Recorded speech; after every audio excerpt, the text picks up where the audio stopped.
Hello friends, class 9th smart study में आपका एक बार फिर से स्वागत है।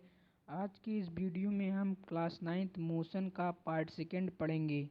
मोशन पार्ट फर्स्ट हो गया है, डिस्क्रिप्शन में लिंक दी हुई है, वहां से आप उस वीडियो को देख सकते हैं। तो चलिए इस वीडियो को शुरू करते हैं। हमने पार्ट फर्स्ट में लास्ट टॉपिक इंस्टेंटेनियस स्पीड पढ़ा था, उसके फीचर्स नहीं पढ़े थे, तो चलिए वहीं से शुरू करते हैं। हमने लास्ट टॉपिक में इंस्टेंटेनियस स्पीड में बताया था कि इंस्टेंटेनियस स्पीड जो है वो पार्टिकुलर मूवमेंट का स्पीड बताती है। तो वो एक स्पीड है तो स्केलर क्वांटिटी होगी मीटर किलोग्राम सेकंड में, उसका यूनिट है मीटर पर सेकंड, और इन सीजीएस में सेंटीमीटर पर सेकंड, इसका डायमेंशन है m0 L t-1। अब एवरेज वेलोसिटी क्या होती है? It is the ratio of total displacement to the total time taken. ये है रेशियो है टोटल डिस्प्लेसमेंट और टोटल टाइम टेकन का, उसी को हम एवरेज वेलोसिटी कहते हैं। एवरेज वेलोसिटी का फार्मूला होता है total displacement upon total time taken. तो इसका फार्मूला क्या है कि x2 minus x1 upon t2 minus t1। ये भी कर सकते हैं कि x2 plus x1 upon t2 minus t2 plus t1। तो देखिए यहाँ तीर का निशान लगा है, ये इसलिए लगा है क्योंकि ये इधर दिखा रहा है कि ये स्केलर क्वांटिटी है एवरेज वेलोसिटी, तो इसलिए यहाँ तीर का निशान लगा है, ये एक साइन होता है। अब जैसे मान लीजिए कि कोई ऑब्जेक्ट है, वो 4 मीटर जा रही है 2 सेकंड में, और फिर अगले 3 सेकंड में वो 6 मीटर जा रही है, तो इसका एवरेज वेलोसिटी क्या होगा? जैसे तो इसका एवरेज वेलोसिटी होगा कि 4+6/2+3, तो 6 4 10 3 2 5, तो इसका एवरेज वेलोसिटी हो जाएगा 2 मीटर पर सेकेंड। नहीं तो ऐसे भी कर सकते हैं, जैसे इस फॉर्मूले के हिसाब से है कि जैसे x2 माइनस x1, इसमें x2 क्या है, फाइनल पोजीशन क्या है 6 मीटर, वो भी कितने सेकंड में, अपॉन 3 सेकंड में, प्लस इनिशियल क्या था 4 मीटर था इनिशियल पे, 4 मीटर से चली थी, upon 3 second plus 2 second 5 second, तो 3 2 5 हो जाएगा। 3 माइनस यहाँ होगा, सॉरी, और यहाँ भी माइनस, तो यहाँ 6 - 4 2 हो जाएगा, और 3 - 2 1 हो जाएगा, तो इसमें भी 2 मीटर पर सेकंड आएगा। दोनों तरह से कर सकते हैं, दोनों सही है। तो यहाँ देखिए is equal to delta x, जो साइन दिखा रहा है अपॉन डेल्टा टी, तो डेल्टा वही होता है जैसे इसमें दिखाने के बाद, जैसे x2 माइनस x1, तो उसको डेल्टा में लिख देंगे, शॉर्ट डिस्टेंस या फिर displacement upon short total time taken, यही होगा। फिर एक्सीलरेशन क्या होता है, चलिए देखते हैं। The body is said to have acceleration when the velocity of moving object changes either in magnitude और इन डायरेक्शन और इन बोथ। हाँ, एक्सीलरेशन किसे कहते हैं? जैसे acceleration when the velocity of moving object changes, velocity change होगी, velocity में क्या कहेगा, या तो डायरेक्शन आएगा या तो मैग्नीट्यूड आएगा। मान लीजिए इसे मैग्नीट्यूड नहीं चेंज हुआ, डायरेक्शन चेंज होगा तब भी उसमें एक्सीलरेशन होगा, या फिर दोनों चेंज होगा तब भी एक्सीलरेशन होगा, यही कह रहा है। इसका फॉर्मूला होता है final velocity minus initial velocity upon time.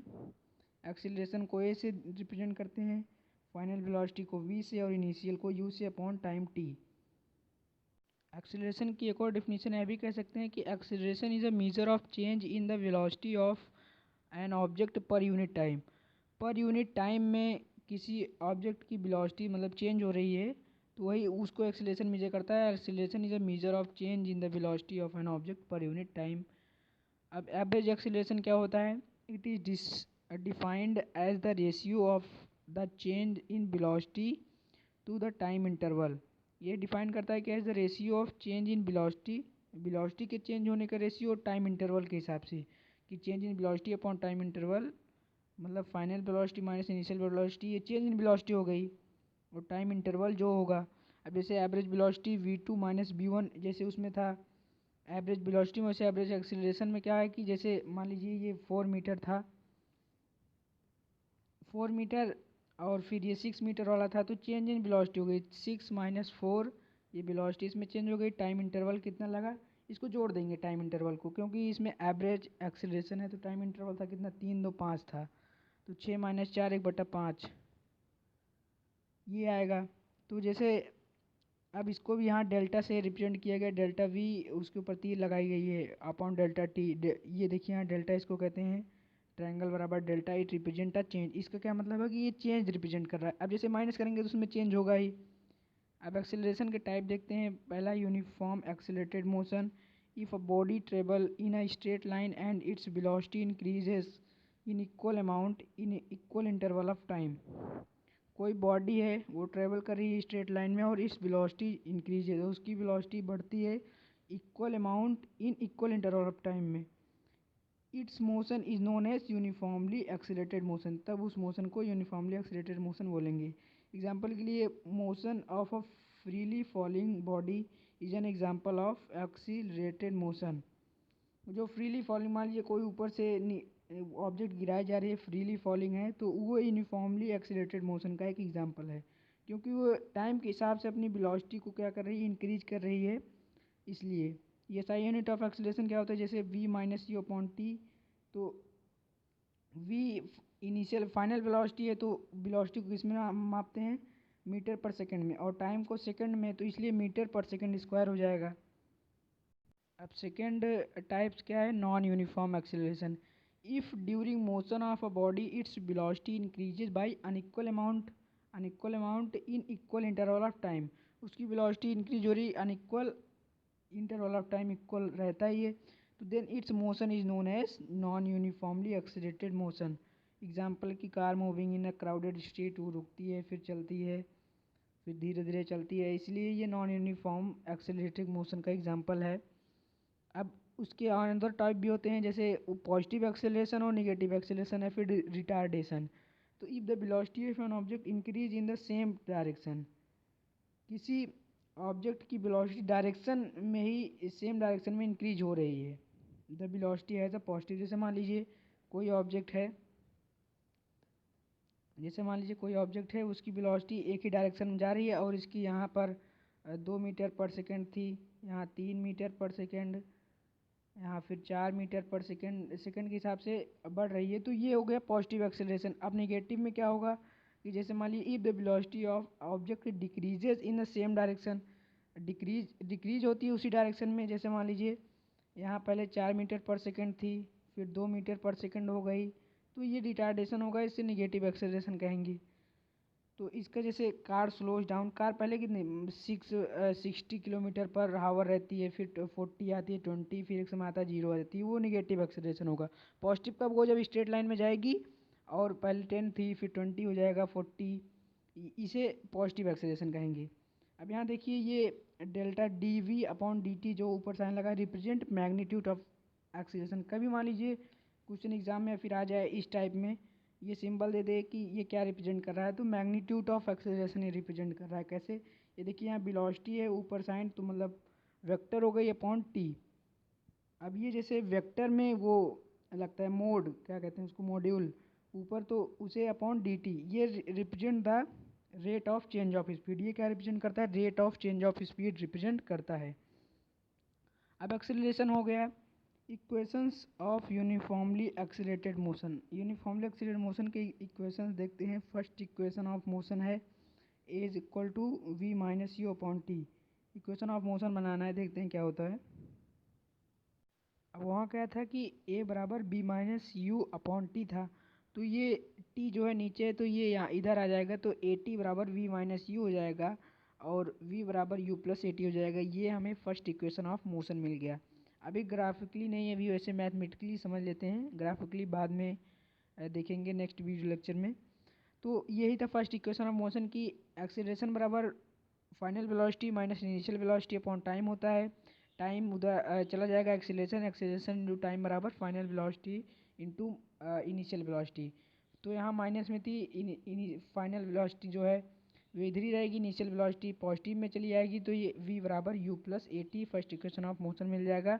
अभी ग्राफिकली बाद में समझेंगे। तो यहाँ देखते हैं ये v u ए टी इन सब का क्या क्या रिप्रेजेंट करते हैं, मतलब जैसे ये तो सिंबल है इसका, और वैसे देख लेते हैं। जैसे यहाँ देखिए v फाइनल वेलोसिटी रिप्रेजेंट कर रहा है, u initial velocity, a acceleration done, और टाइम t। तो यहाँ निकल के आ जाता है v बराबर u प्लस ए टी। अब second equation of motion, let's take a time t, a body cover s distance। तो इसको समझने के लिए कि कोई भी ऑब्जेक्ट है वो टाइम टी ले रही है to cover s distance, s distance को कवर करने के लिए टाइम टी ले रही है। तो एवरेज वेलोसिटी क्या होगी, distance upon displacement upon time यहाँ कर लीजिएगा चाहिए। तो टोटल डिस्प्लेसमेंट बराबर क्या होगा, एवरेज वेलोसिटी इंटू टाइम हो जाएगा।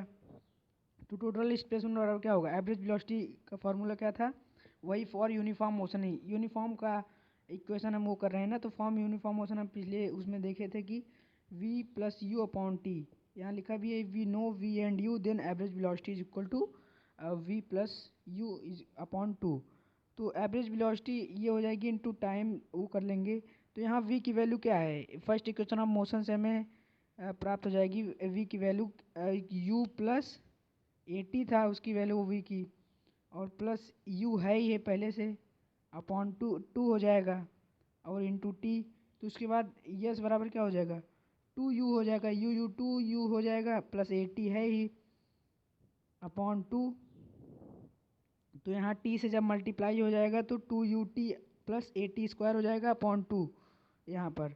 तो उसके बाद यस बराबर ut प्लस हाफ 80 स्क्वायर हो जाएगा, क्योंकि देखिए जैसे ये 2 से 2 वो कट जाएगा कैंसिल, अपॉन यहाँ हाफ आ जाएगा क्योंकि ये 1 होगा, 80 के पहले 1 हो जाएगा, तो इसलिए ut प्लस हाफ 80 स्क्वायर हो जाएगा।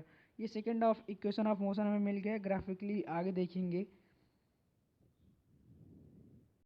आप थर्ड इक्वेशन ऑफ मोशन क्या है, फॉर ऑन 1 से यस बराबर कितना था, u v plus u upon 2 into t था।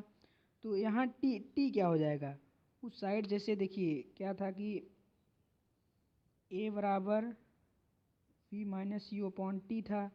तो यहाँ क्या पूछ रहा है, टी क्या हो जाएगा, तो टी क्या हो जाएगा, यहाँ टी जब इधर चला गया था ए टी बराबर वी माइनस यू था, तो यहाँ टी बराबर क्या हो जाएगा, v minus you upon t, यही तो था। तो इसलिए यहाँ टी बराबर ये वाली वैल्यू पुट कर दी है, टी बराबर v minus you upon a value put कर दी है फ्रॉम 1 से। और ये वाला था ही डिस्प्लेसमेंट का एवरेज वेलोसिटी इनटू टाइम।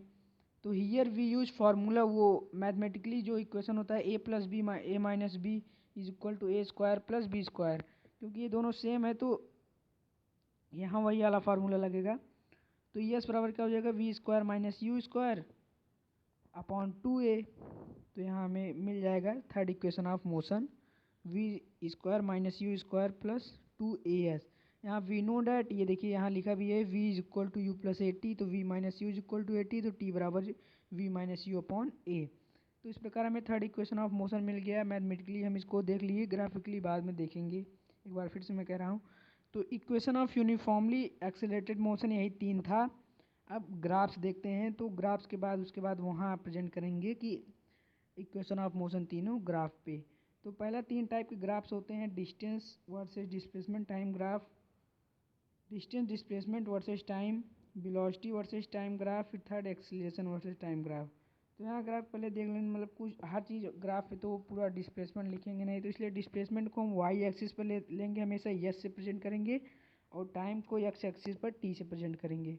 हाँ, तो पहला है डिस्प्लेसमेंट टाइम ग्राफ। कई कई केसेस आते हैं भाई, जब कोई ग्राफ दे दिया, इसमें ऐसी लाइन बनी है वैसी, तो बताना रहता है कि कैसे कैसा ग्राफ है, इसमें क्या बता रहा है। तो इसमें 5-6 केस हैं हर ग्राफ में। तो पहला केस 1 देखिए डिस्प्लेसमेंट टाइम ग्राफ में, कि when the body is at rest, जब बॉडी रेस्ट पे रहती है तब graph S T graph is along the X axis. S T graph मतलब displacement time graph is along मतलब एक्स एक्सिस के ऊपर रहता है। तो अब कोई मतलब पूछ लिया क्वेश्चन, भाई कोई बॉडी रेस्ट में है तो वो उसको कैसे रिप्रेजेंट करेंगे ग्राफ पे बताइए।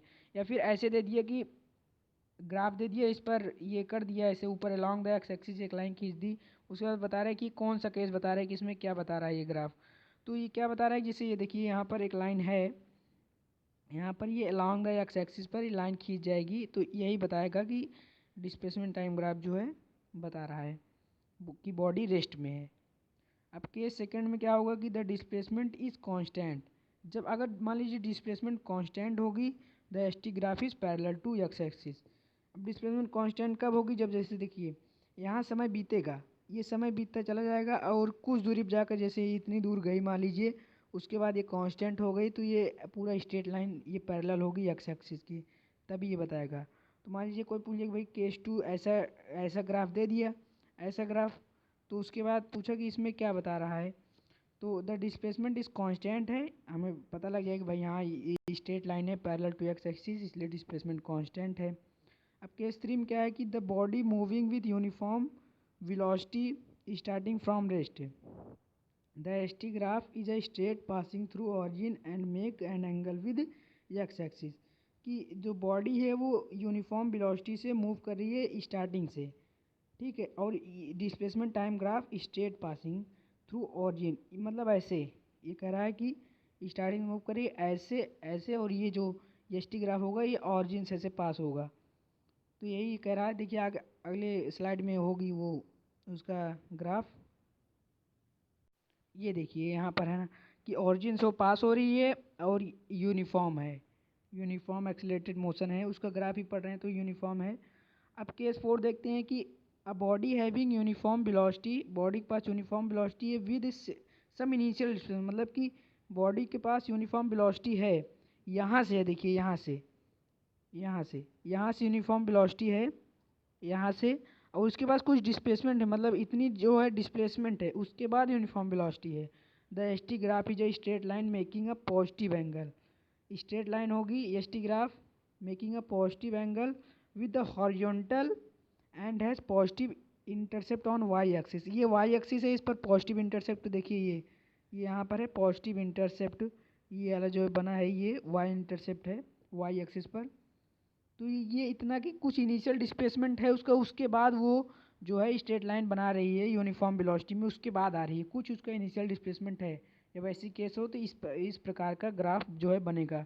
अब केस 5 देखते हैं कि the body moving with acceleration, the S T graph is not a straight line, कोई मान लीजिए बॉडी है वो एक्सेलरेशन में है, द एस टी ग्राफ जो है वो स्ट्रेट लाइन नहीं होगा but it is a parabolic form, वो स्ट्रेट लाइन नहीं होगा, कैसे, जैसे मान लीजिए कि ये है, ये ग्राफ है, अब वो एक्सेलरेशन में है तो अपना पूरा 1 सेकंड 2 मीटर पे 1 सेकंड 2 सेकंड वो अपना मतलब चेंज करता रहता है ना, एक्सीलरेट होता रहता है, तो ऐसे उसका ग्राफ बनेगा। अब इस ग्राफ को मान लीजिए पूरी एक ऐसा ग्राफ है, तो ये पैराबोलिक ग्राफ है, इसको ध्यान देना है कि जब ऐसे एक्सेलरेशन में कोई ऑब्जेक्ट हो तो ऐसे ही जो ग्राफ है वो आता है, पैराबोलिक ग्राफ इसको कहते हैं, इस टाइप के ग्राफ को। जैसे देखिए इसमें 2 मीटर 1 सेकंड में था, 3 मीटर जो है वो 5वें सेकंड में है, या फिर 3 मीटर जो है दूसरे सेकंड में, तो इसलिए ये इसमें जो है अनइक्वल डिस्टेंस है इन इक्वल इंटरवल ऑफ टाइम में, तो इसलिए ये एक्सेलरेशन में है और ये जो है पैराबोलिक, हाँ तो उसको कहते हैं। अब यही 5 केस थे, तो अब ये 5 केस देखने के बाद हमें क्या इन्फॉर्मेशन इस डिस्प्लेसमेंट टाइम ग्राफ से मिलती है, कि सबसे पहले इन्फॉर्मेशन हमें यह मिलती है कि only one information is get that is velocity of a particle.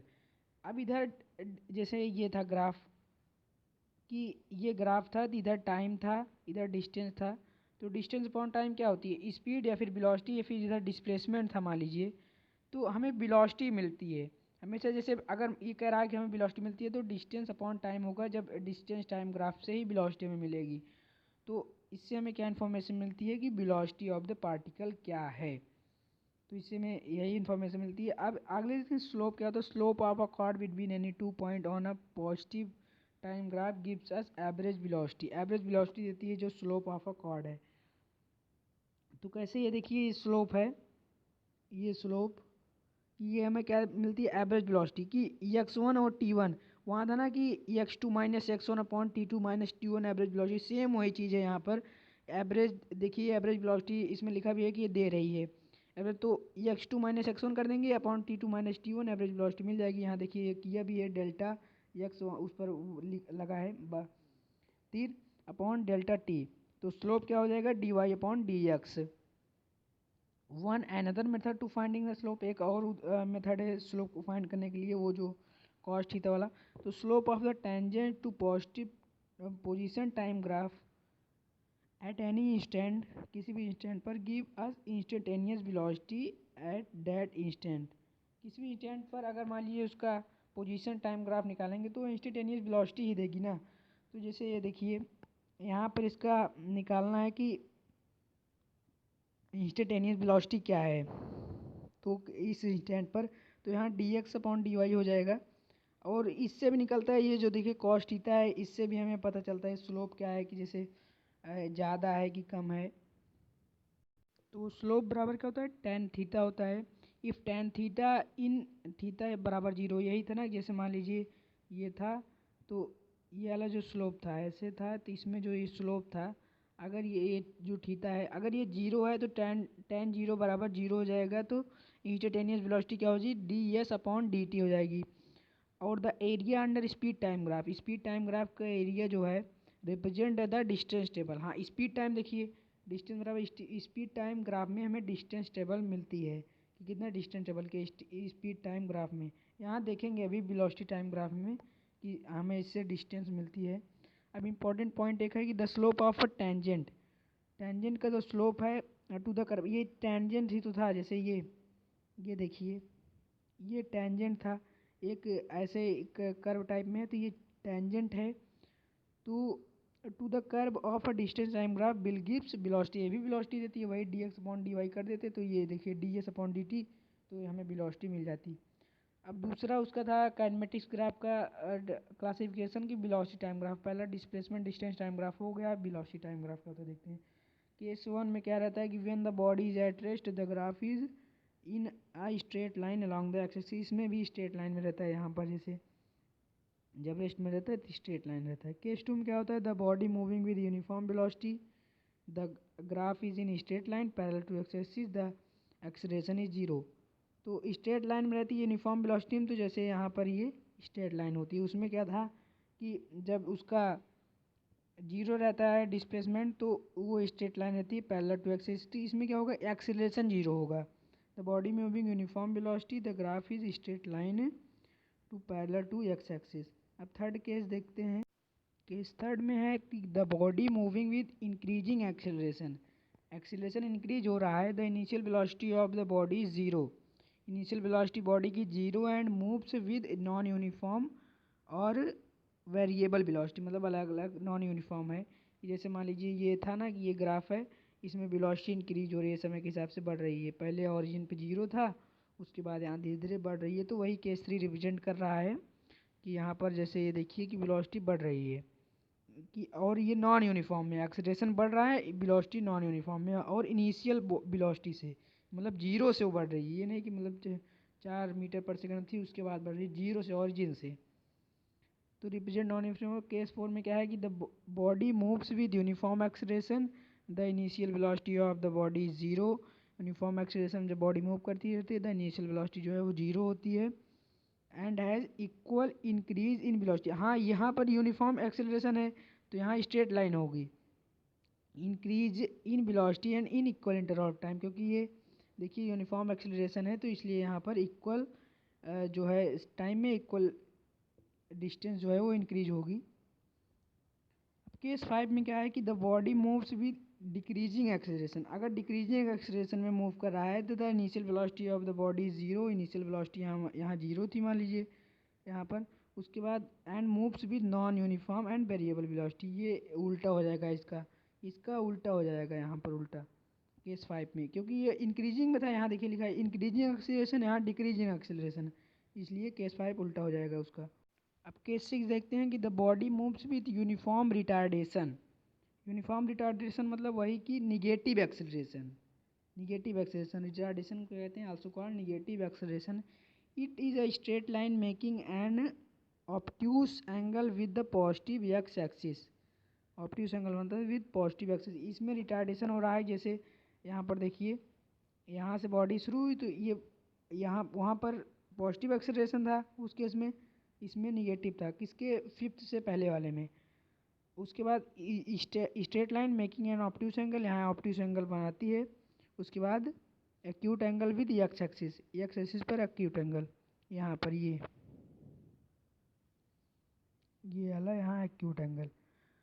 अब यही 6 केसेस थे इसमें वेलोसिटी टाइम ग्राफ में। अब इससे हमें क्या इन्फॉर्मेशन मिलती है कि the magnitude of the acceleration is given by the slope of the tangent is to curve.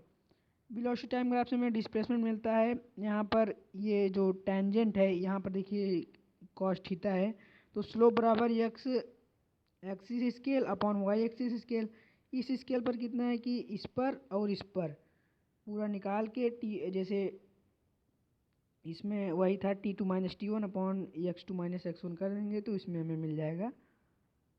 तो यहाँ तक आज पढ़ेंगे इस वीडियो में, बस इतना ही।